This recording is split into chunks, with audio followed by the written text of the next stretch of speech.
The high-end glass boardroom of Prescott International was completely silent. The absolute stillness of the room broken only by the sharp, echoing sound of a hand striking a face, a sudden impact that caused a crystal water pitcher on the polished mahogany table to rattle violently against its base before a nearby glass slid over the edge and shattered into pieces against the Italian marble floor. Billionaire Chief Executive Officer Natalie Prescott stood breathing heavily, her face flushed with a mixture of absolute panic and unbridled authority, her finger trembling as she pointed it directly at the man who had dared to interrupt her multi-billion-dollar presentation, screaming that he should never challenge her in front of her clients. Caleb Mercer did not flinch. He did not raise his hands, and he did not say a single word. But as he slowly turned his head back to face her, the sudden movement caused his worn flannel shirt collar to shift downward, revealing a jagged, thick, silver-purple keloid combat scar that carved its way from the base of his neck all the way down his right shoulder. In that exact microsecond, Marcus, the stone-faced, 7-foot-tall head of private security, who had served as Natalie's personal bodyguard for nearly a decade, completely froze in his tracks, his arms snapping rigidly to his sides and his eyes widening in absolute, paralyzing shock before his spine stiffened into a formal, unmistakable military salute that left the entire room of executives completely breathless. To find out how a quiet, low-status security consultant possessed a scar that could make an elite private bodyguard freeze in absolute reverence, stay until the very end. Before we reveal the truth behind this unexpected confrontation, if these stories about quiet, hardworking people who endure systemic injustice while keeping their heads high speak to your own life experiences, please consider sharing your thoughts with our growing family in the comments below, as we deeply value hearing from those who understand the true meaning of integrity.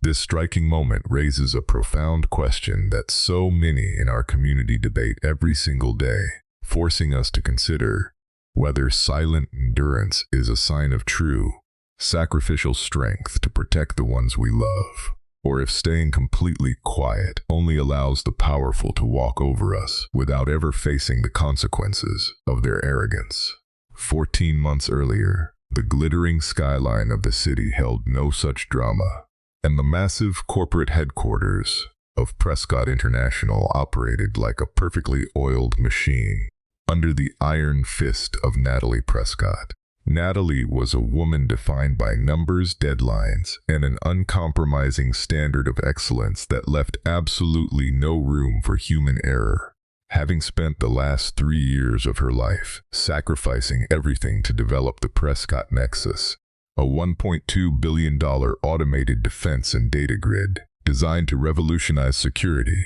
for the global financial sector, the stakes could not have been any higher. With a 20-person delegation from the largest Swiss banking consortium, Alpha Group Holdings, scheduled to arrive in less than a month to witness a live integration demonstration that would either cement Natalie's legacy as a global tech titan or completely destroy her company under the weight of immense debt. To ensure the physical and digital infrastructure of the main server farm was prepared for the audit, Prescott International had hired Vanguard Security, a third-tier physical infrastructure contractor, to perform routine cable diagnostics and hardware stability checks in the deep basement levels of the facility.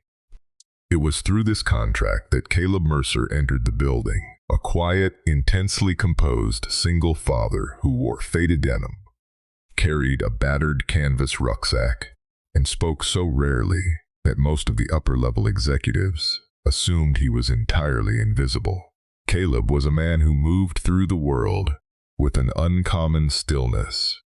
his eyes constantly scanning his surroundings and noticing the minute details that everyone else missed, from the slight hum of an overheating transformer to the exact layout of the security cameras in the loading dock. 4 years earlier, His world had been completely shattered when his wife Clara passed away after a long illness, leaving him to raise their daughter Ella, who was now a bright, 7-year-old girl with her mother's eyes and a laugh that kept Caleb grounded in reality. Caleb had deliberately walked away from his previous life, choosing a low-profile, low-paying night shift consultant role precisely because it allowed him to completely disappear into the background, ensuring he was always home to make Ella breakfast, walk her to school, and protect her from the chaotic instability of the world. While the brilliant, credentialed engineers on the 45th floor spent their days celebrating the impending launch of the Nexus system, Caleb spent his nights in the concrete labyrinth of the basement, connecting diagnostic tools to the massive bundles of fiber optic cables that fed the building's central mainframe. It was during a routine latency sweep on a rainy Tuesday evening that Caleb noticed a highly unusual anomaly, a tiny, recurring 4 millikenton variance in the synchronized nanosecond timestamps between the primary database and the redundant offshore backup nodes. To an ordinary technician, this slight variation would look like nothing more than harmless network background noise. But Caleb's mind operated on a completely different level of pattern recognition, allowing him to see that this variance was entirely too rhythmic to be accidental. He spent the next 6 hours tracing the signal path through the encrypted architecture, working entirely in silence while the rest of the city slept, until he uncovered a hidden, highly sophisticated backdoor vulnerability embedded deep within the core cryptographic handshake protocols. The vulnerability was terrifyingly precise, designed to look like a legacy firmware compatibility patch, but it was structured in a way that would allow an external threat actor to bypass the entire $1.2 billion firewall system completely undetected once the live integration with the Swiss banks went active. Caleb knew immediately that this was not a technical oversight, but a deliberate, malicious design flaw that had been intentionally planted from the inside, a silent digital time bomb waiting to detonate it at the exact moment the company was most vulnerable. He compiled the raw hexagonal log data into a neat, handwritten folder, intending to present it to Julian Vance, the smooth-talking, European-tailored Chief Technology Officer, who had personally overseen the development of the Nexus system and who was widely regarded as the golden boy of the corporation. Julian was a man who exuded corporate charm, speaking in a seamless stream of modern technical jargon that easily captivated Natalie and the board of directors, always ensuring that he took full credit for every success while quietly shifting blame for any minor delays onto his subordinates. When Caleb quietly requested a 5-minute meeting with Julian the following morning, standing calmly in the doorway of the immaculate, glass-walled executive suite, while holding his worn cardboard folder, Julian didn't even look up from his tablet, dismissing the low-level contractor with a wave of his hand and telling him to log a support ticket through the standard automated portal. Caleb did not raise his voice or show a single hint of frustration, simply stating in his low, steady baritone that the anomaly could not wait for a digital cue because it threatened the structural integrity of the entire network fabric before leaving the folder neatly on the edge of Julian's desk. Julian finally glanced at the folder after Caleb left, his polished facade momentarily cracking into a look of absolute, icy panic as he recognized the specific cryptographic lines of code that Caleb had highlighted with a cheap yellow marker.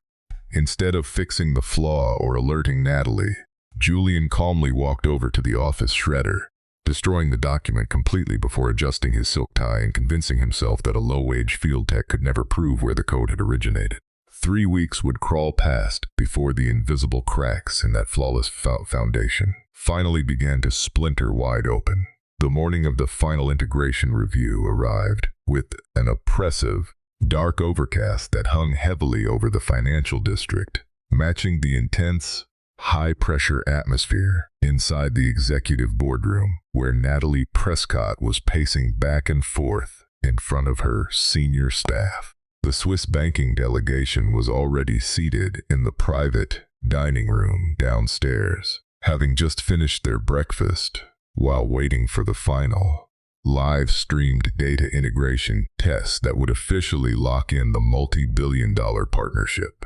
Natalie's entire career, her family fortune, and the employment of over 5,000 personnel rested entirely on the success of the next 60 minutes, and she could feel a sharp, throbbing headache building behind her eyes as she demanded absolute perfection from every department head. Julian Vance stood confidently at the front of the room, manipulating a sleek, three-dimensional holographic projection of the Nexus grid, assuring Natalie and the assembled board members that all security protocols were operating at 100% efficiency, and that the system was completely impenetrable. It was at that exact moment, just as Julian was about to initiate the live data synchronization command,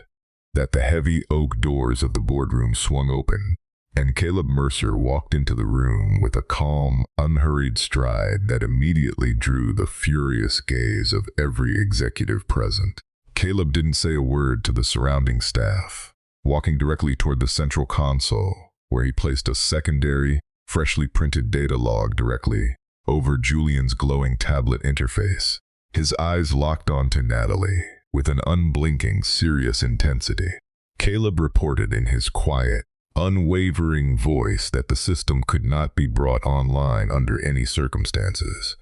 because the backdoor vulnerability he had warned about 3 weeks ago had just been actively pinged by an unknown external server based out of Eastern Europe. He explained, using clear, uncompromising logic,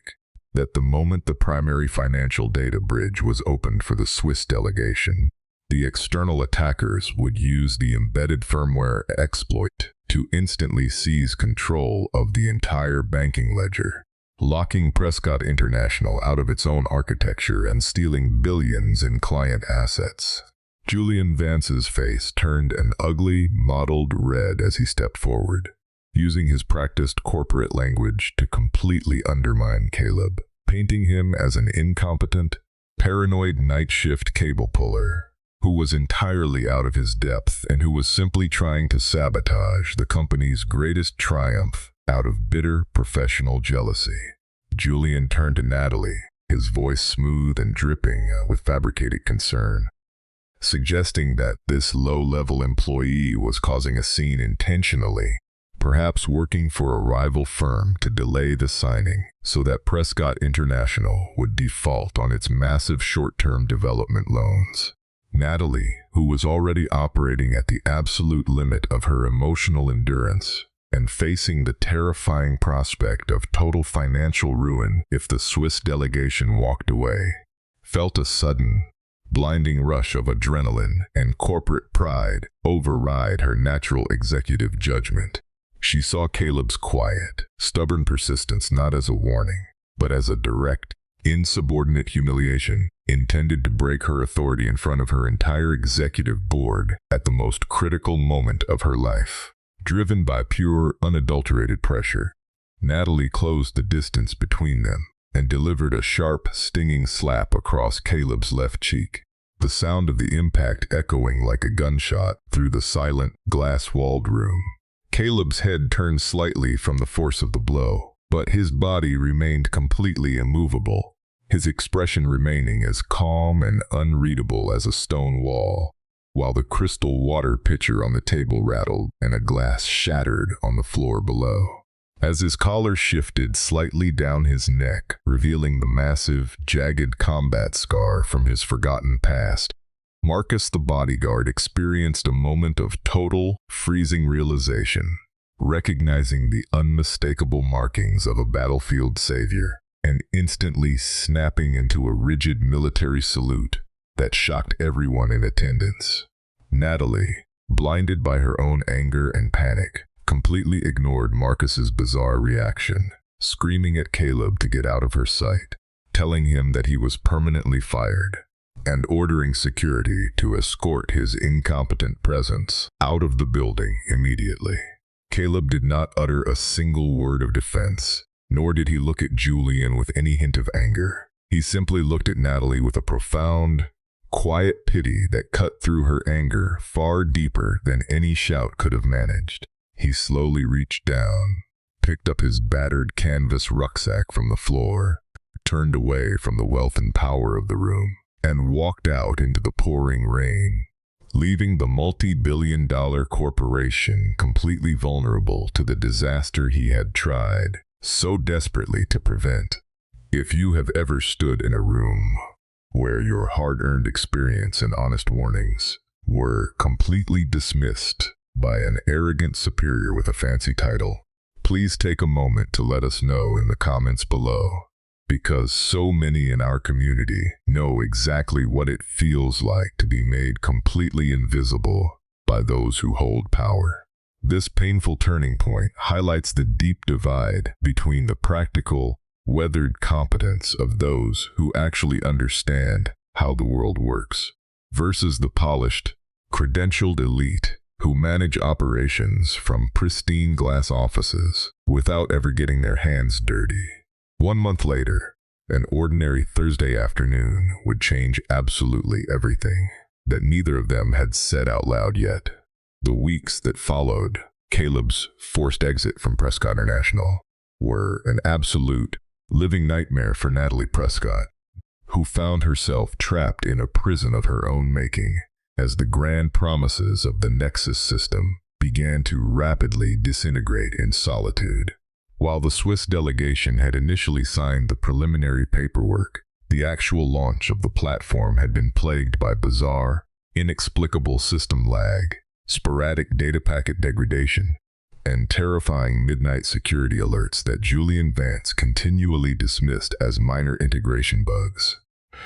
Natalie began spending her nights locked inside her 45th floor penthouse office, surrounded by half-empty cups of cold espresso and mountains of conflicting diagnostic reports. Her brilliant mind unable to shake the memory of Caleb's quiet, unblinking eyes and the profound look of pity he had given her before walking out. It was during one of these silent, suffocating, late-night sessions that Marcus, her typically silent bodyguard, stepped out of the shadows of the office doorway, his massive frame radiating an unusual, heavy solemnity as he placed a weathered, military-grade folder onto her pristine glass desk. Marcus looked directly at his employer, his voice cracking with an emotion Natalie had never heard from him before, as he confessed that he had spent the last 30 days using his old intelligence contacts to investigate the man she had slapped in the boardroom.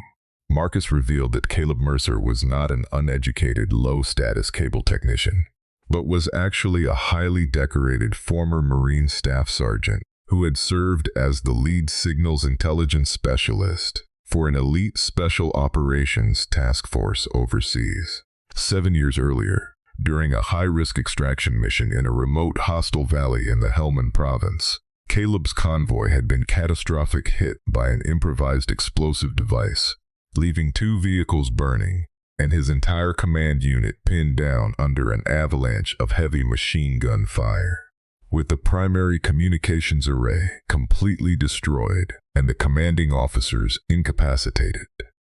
Caleb had single-handedly assumed control, using his body as a shield to drag 3 bleeding, unconscious Marines out of a burning, twisted MRAP while taking a massive piece of jagged shrapnel directly to his right shoulder.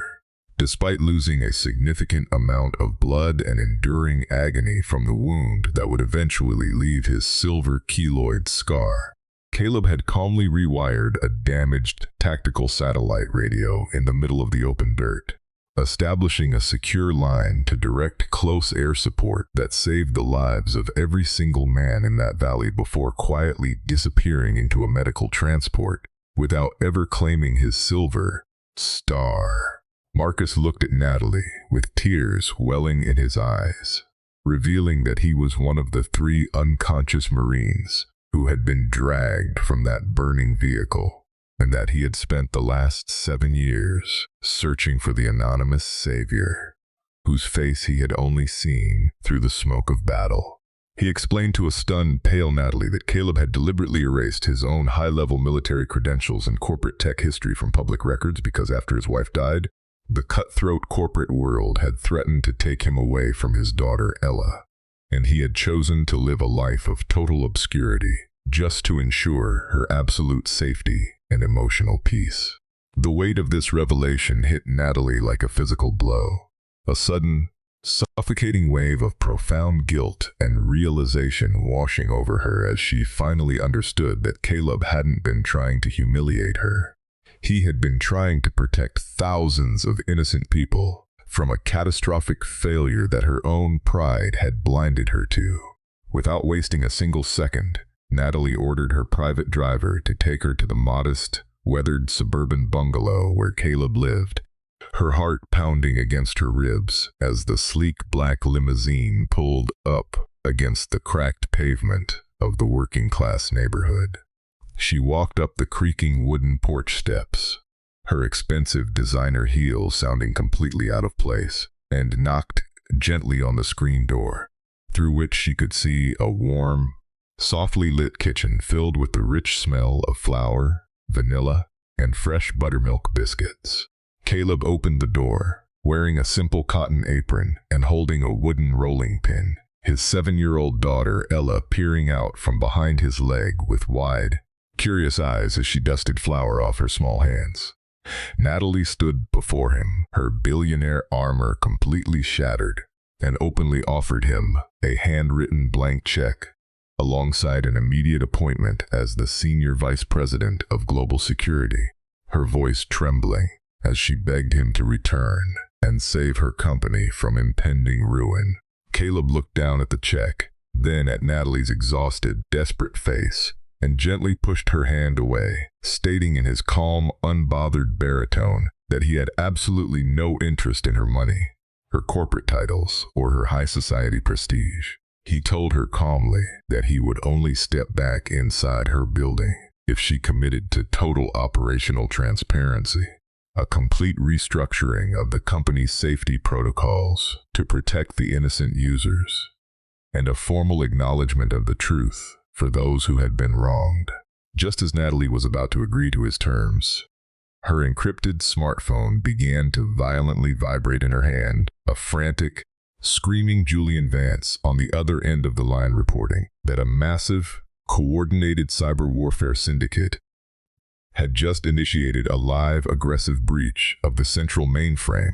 completely locking out the executive override codes. 8 minutes would pass before that splinter finally worked its way to the surface of the glass tower. The ride back to the Prescott International headquarters was an exercise in pure, unadulterated tension, the luxury SUV slicing through the midnight traffic while Caleb sat in the passenger seat with his characteristic, absolute stillness, his eyes focused entirely on a small, scratched brass marine compass that he slowly turned over and over in his large hands. Beside him, Natalie was a wreck of raw nerves, constantly refreshing her tablet as she watched the crimson progress bars of the cyber attack systematically devour the encryption layers of the $1.2 billion financial grid, each percentage point representing the potential destruction of her life's work. When they finally arrived at the secure, underground data bunker, the atmosphere was one of absolute screaming chaos, with dozens of highly credentialed network engineers throwing up their hands in despair while the massive cooling fans roared at maximum capacity against the heat of the overloaded servers. Julian Vance was pacing at the center of the room, his expensive custom suit completely soaked through with sweat, his voice cracking with panic as he screamed at a trembling junior technician to force a hard, destructive system-wide reboot that would permanently corrupt the core directories of the entire Swiss banking network. Caleb Mercer stepped into the command center, his presence immediately bringing in strange, commanding quiet to the room, despite his faded jeans and canvas rucksack. His low, steady voice cutting through the noise as he ordered the technician to stop the reboot sequence immediately.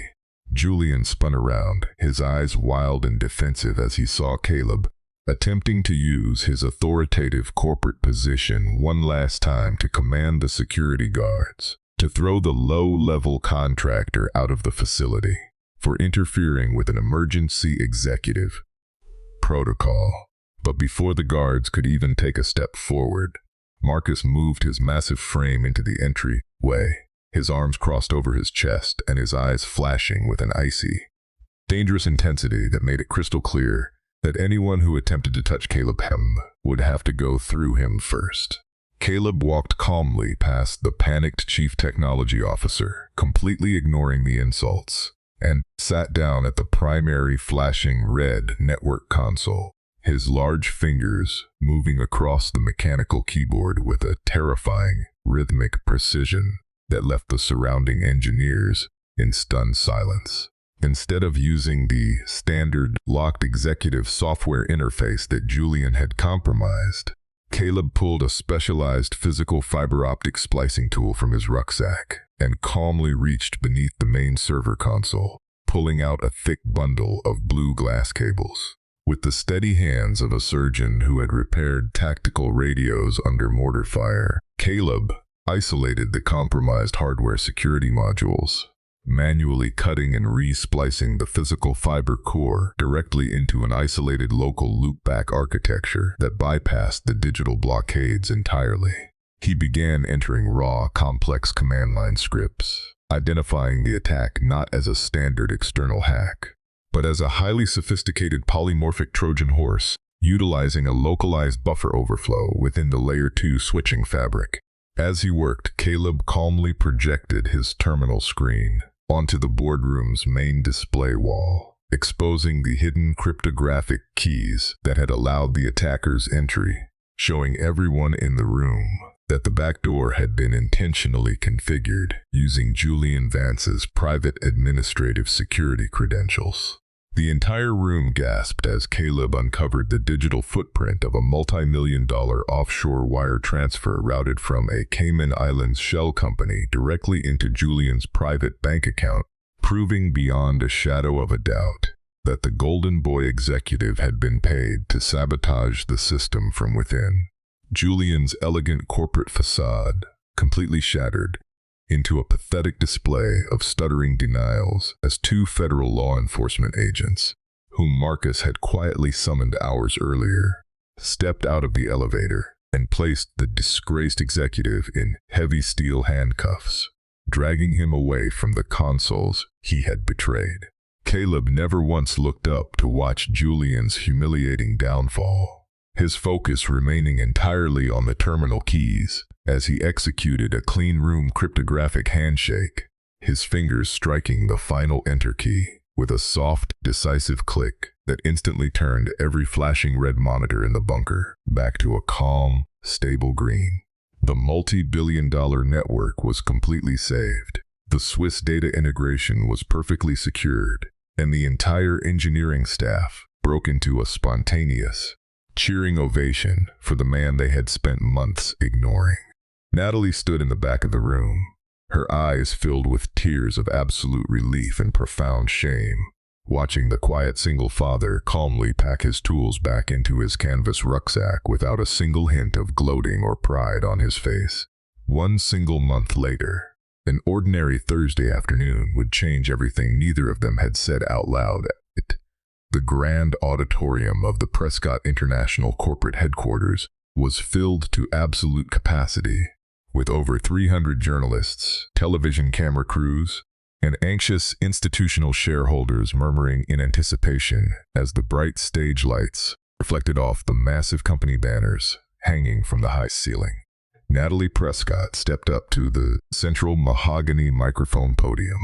her posture rigid but her expression carrying a newfound humility that shocked the media elite who had spent years writing about her cold, unyielding corporate ruthlessness. She did not open her presentation with financial slides or projections of future profit margins. Instead, she looked directly into the flashing lenses of the cameras and recounted, with absolute honesty, her own profound failure of judgment in that very building just a few weeks prior. Natalie publicly announced that she had been blinded by corporate pride, pressure, and the polished lies of an insider trader, and that her company would have faced complete catastrophic ruin had it not been for the extraordinary brilliance and quiet integrity of one man whom she had profoundly wronged. She turned toward the side of the stage and formally invited Caleb Mercer to step forward, the auditorium erupting into a deafening roar of applause as the quiet, composed veteran walked out in a clean but simple dark suit, his face completely calm and his posture straight as a ramrod. Natalie presented him with an official, board-approved document establishing a new, independent chief security officer branch with an unprecedented multi-million-dollar annual compensation package and full executive voting rights within the corporation. Caleb stood before the glittering crowd of wealthy investors and media figures, looking at the flashy contract for a long, quiet moment before he stepped up to the microphone, his low, resonant baritone instantly silencing the entire room. He calmly declined the multi-million-dollar executive position and the flashy corporate title, stating that his primary duty in this life was not to accumulate corporate power or wealth, but to remain a constant, present father for his daughter, Ella. Instead of taking the money for himself, Caleb requested that Prescott International redirect those exact multi-million-dollar funds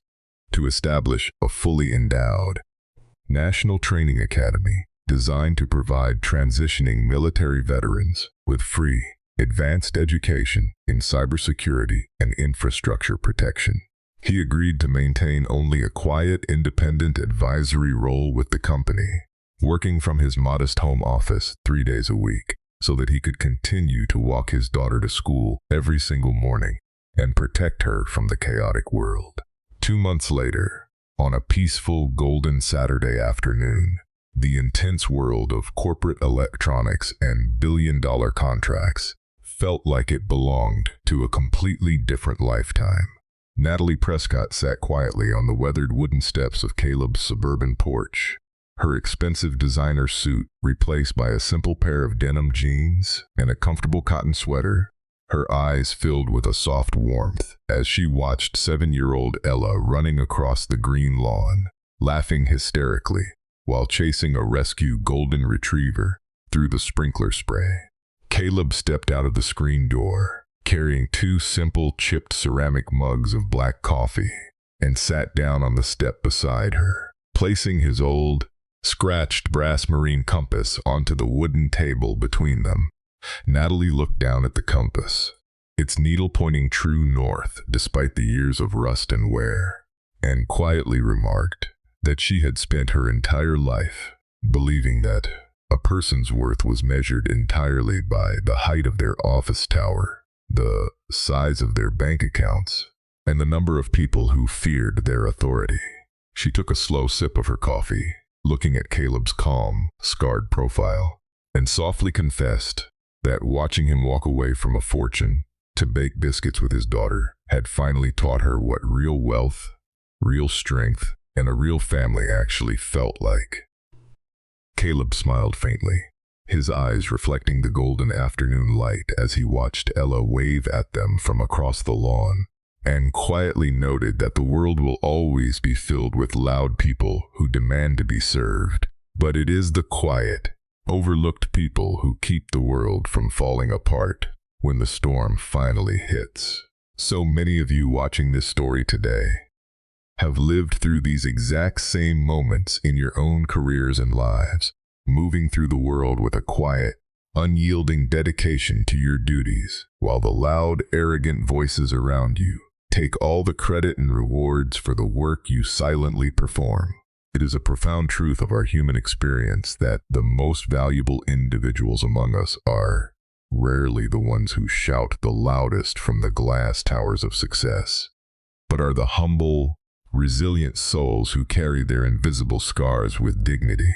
focused entirely on protecting the people they love. Has someone in your own life ever been completely misjudged and written off the way Caleb was, dismissed by the powerful before anyone bothered to take a single moment to see the incredible depth of who they really were. Please tell us their name, their memory, or their quiet moment of integrity in the comment section below, even if it is just to finally give them the profound credit and recognition they have always deserved. If you believe that these quiet, overlooked heroes deserve to be seen, honored, and respected for their silent sacrifices, we warmly invite you to join our growing family here by subscribing to our channel, staying with us to reflect on these deeper truths that bring us all closer together.